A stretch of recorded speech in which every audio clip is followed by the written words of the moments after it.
Het Sjerdehoes in Vurgem is vannacht instorten. Het Sjerdehoes is een reconstructie van de huizen die in de 8e eeuw in Friesland stienen. Het waard nog maar 5 maanden opleveren, de wie een jaar lang ombouwd. Het had ook gruisel gereind. En die sjerden die betro drinkt met water. En elke liter is een kilo. En dat bleef daar in het dak hing in. En als je daar een zwak punt had, die dwarden, en dat is een gegeven, dan maakt de dwarden in. En als die het net horen kan, dan krijg je dit. Mijn deal neem ik. Nou, Jan, eens gelijk. Jongen, Ik jongen. niet meer zeg. Hé, dat is wat. Verwacht? Nee, Nou ja.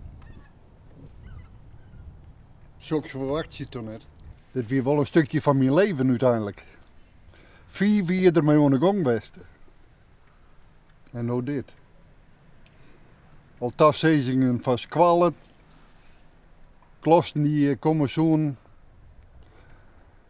Mensen bijna van de roppen voor roemleidingen. Nou dit. Er moet nog besjoen waar het als keer hersteld wordt. Er wie vannacht net in het huis aanwezig doet het gebouw instorten. We gaan geluk houden, want ja, er zijn altijd wel mensen hier omheen. Ook als wij het museum dicht hier, dan zijn er altijd wel mensen bij. Nou, je zorgt wel, je ging er net naast steenmatten wanneer wie ik onder de sjerden kwam. Ik denk dat dit vooral laat zien dat die Friezen van vroeger drommels goed wisten waar ze mee bezig waren.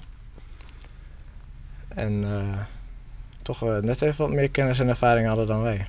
Voor eerst is het huis net meer toegankelijk voor publiek.